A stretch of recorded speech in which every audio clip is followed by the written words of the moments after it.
Hello friends, what's up. इस video में हम लोग इंडियन ज्योग्राफी में भारत के राज्य एवं केंद्र शासित प्रदेश जो कि थर्ड पार्ट है ये। इससे पहले भी हम लोगों ने सामान्य परिचय और उसके बाद भौतिक विभाजन का अध्ययन कर लिया था। इस थर्ड पार्ट में भी हम लोग भारत के राज्य इससे पिछले वाले वीडियो में देख चुके थे। इस वीडियो में हम लोग केवल केंद्र शासित प्रदेशों का अध्ययन करेंगे। इससे पहले के सभी वीडियो को देखने के लिए आप नीचे दिए गए डिस्क्रिप्शन में जा करके लिंक क्लिक करके उसे देख सकते हैं। तो आइए शुरू करते हैं। भारत के केंद्र शासित प्रदेश। भारत में वर्तमान में लगभग 28 राज्य और 9 केंद्र शासित प्रदेश पाए जाते हैं, जैसा कि आप मैप में देख पा रहे हैं। इसके बाद हम बात करें आगे कि जब ये केंद्र शासित प्रदेश हमारे टोटल 9 हो गए और 28 राज्य हैं। केंद्र शासित प्रदेश में हम सबसे पहले देखें अंडमान एवं निकोबार द्वीप समूह के बारे में। अंडमान निकोबार द्वीप समूह 6 डिग्री 14 डिग्री उत्तरी अक्षांश तथा 92 डिग्री एंड 94 डिग्री पूर्वी देशांतर में हमारा स्थित है। कौन सा ये? अंडमान निकोबार द्वीप समूह। कितना कितना? 6 डिग्री एंड 14 डिग्री, ये हो गया हमारा उत्तरी अक्षांश। ठीक है। उसके बाद हम बात करें कि हमारा जो पूर्वी देशांतर के तौर पे तो 92 डिग्री एंड 94 डिग्री पूर्वी देशांतर के मध्य पूर्वी देशांतर में स्थित है ये। इसके बाद 10 डिग्री उत्तरी अक्षांश के उत्तर में स्थित अंडमान द्वीप समूह कहलाते हैं। तो 10 डिग्री जो चैनल आपको हमने पहले भी बताया था, यहाँ पे भी आप मैप में देख पा रहे होंगे कि 10 डिग्री जो चैनल है इसके उत्तरी ये हो गया अंडमान का भाग, यानी कि 10 डिग्री के उत्तर में जो स्थित है वो है अंडमान द्वीप समूह, और जबकि 10 डिग्री के जो दक्षिण में स्थित है ये है आपका निकोबार द्वीप समूह। जैसा कि आप यहाँ पे देख पा रहे हैं निकोबार द्वीप समूह है ये, और ऊपर यानी कि उत्तरी भाग में ये अंडमान द्वीप समूह है। अंडमान सी के तौर पे भी इसको हम जानते हैं, यहाँ पे अंडमान सी है। ठीक है। तो ये हो गया उत्तरी और दक्षिणी अक्षांश के आधार पर हमने अंडमान द्वीप समूह और निकोबार द्वीप समूह दोनों का अध्ययन कर लिया। अब हम देखें कि अंडमान निकोबार द्वीप समूह का जो क्षेत्रफल है वो 8249 वर्ग किलोमीटर है। केंद्र शासित क्षेत्रों में सर्वाधिक क्षेत्रफल अंडमान निकोबार का है। ठीक है। जितने भी केंद्र शासित प्रदेश हैं उनमें सबसे ज़्यादा क्षेत्रफल अंडमान निकोबार का पाया जाता है। अंडमान निकोबार की जो जनसंख्या है 3,80,581 है। ये 2011 की जनगणना के अनुसार बताया गया है। अंडमान के द्वीप समूहों में कुछ जो महत्वपूर्ण जो द्वीप समूह हैं उसमें हम देखें तो उसमें सबसे पहला है महा अंडमानी। ठीक है, महा अंडमानी। उसके बाद ओंगे, जारवा और सेंटिनली नाम की 4 निग्रेटो जनजातियां पाई जाती हैं। ठीक है। कौन कौन सी जनजातियां? महा अंडमानी, ओंगे, जारवा और सेंटिनली, ये 4 निग्रेटो जनजातियां पाई जाती हैं अंडमान द्वीप समूह में। अंडमान निकोबार की राजधानी कौन सी है? वो है पोर्ट ब्लेयर। ठीक है। अंडमान निकोबार द्वीप समूह की जो राजधानी है वो है पोर्ट ब्लेयर।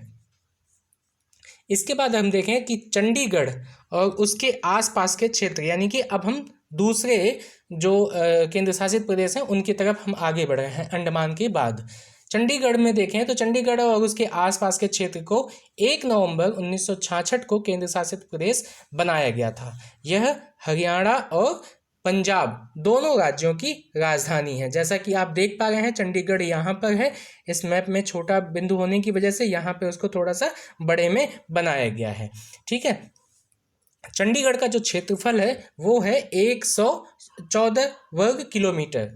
114 वर्ग किलोमीटर है इसका क्षेत्रफल, और जनसंख्या है 10,55,000। ये भी 2011 की जनगणना के अनुसार ही बताया गया है।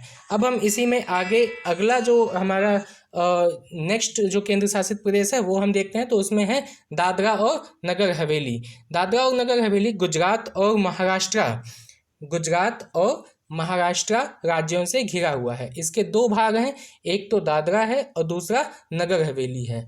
दादरा और नगर हवेली का जो क्षेत्रफल है वो है 491 किलोमीटर, 491 वर्ग किलोमीटर, एवं जनसंख्या कितनी है? 44,000 इसकी जनसंख्या है। ये भी 2011 की जनगणना के अनुसार है। इसकी राजधानी जो है वो है सिलवासा, ठीक है, सिलवासा ये इसकी राजधानी है, ठीक। उसके बाद हम बात करें आगे तो देखते हैं कि दमन और दीव भारत का संघ शासित प्रदेश है। यह दो भागों में, दमन गुजरात की अरब सागर तटीय क्षेत्र पर है और दीव जो है वो सौराष्ट्र के गुजरात राज्य तट राज्य पर है। दमन और दीव की जो राजधानी है वो दमन है तथा दोनों के मध्य खंभात की खाड़ी स्थित है। दमन और दीव का जो क्षेत्रफल है वो है 111 किलोमीटर तथा जनसंख्या 2,43,247, ये भी 2011 की जनगणना के अनुसार है।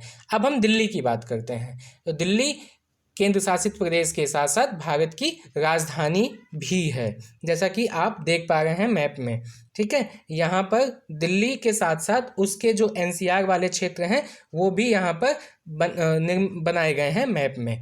उसमें हम देखते हैं कि दिल्ली केंद्र शासित प्रदेश के साथ भारत की राजधानी है और दिल्ली का जो क्षेत्रफल है वो 1483 वर्ग किलोमीटर है। ये इसका क्षेत्रफल हो गया। इसकी जनसंख्या है 1.68 करोड़, ये भी 2011 की जनगणना के अनुसार है। जनसंख्या की दृष्टि से दिल्ली सबसे बड़ा केंद्र शासित प्रदेश है जनसंख्या की दृष्टि से, ठीक। भारत का जो सबसे छोटा केंद्र शासित प्रदेश है वो है लक्षद्वीप का। लक्षद्वीप भूभाग की दृष्टि से सबसे छोटा केंद्र शासित प्रदेश है, जैसा कि आप मैप में भी देख पा रहे हैं। यहाँ पे छोटे छोटे द्वीप समूह हैं जिसका क्षेत्रफल अगर हम बात करें तो 32 वर्ग किलोमीटर इसका टोटल क्षेत्रफल है।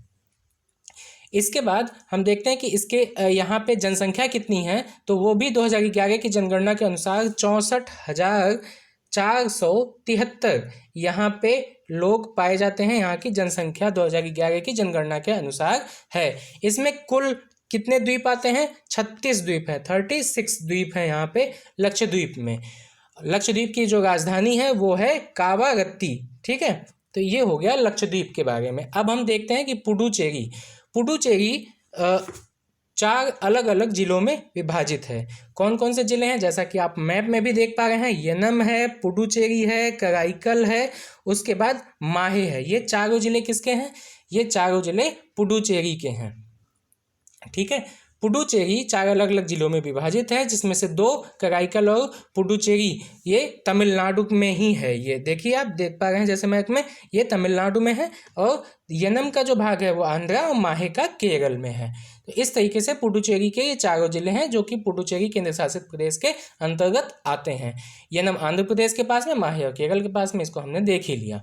पुडुचेरी का जो क्षेत्रफल है वो है 490 वर्ग किलोमीटर, ठीक है। इसके बाद यहाँ की जनसंख्या अगर बात करें तो 12,48,000 यहाँ की जनसंख्या पाई जाती है। तो ये हो गया, हमने सारे केंद्र शासित प्रदेशों को यहाँ तक देख लिया। अब आगे चल करके हम कुछ प्रजातियों और जनजातियों के बारे में देखेंगे जो कि इसका दूसरा पार्ट होगा, ठीक है। Thank you.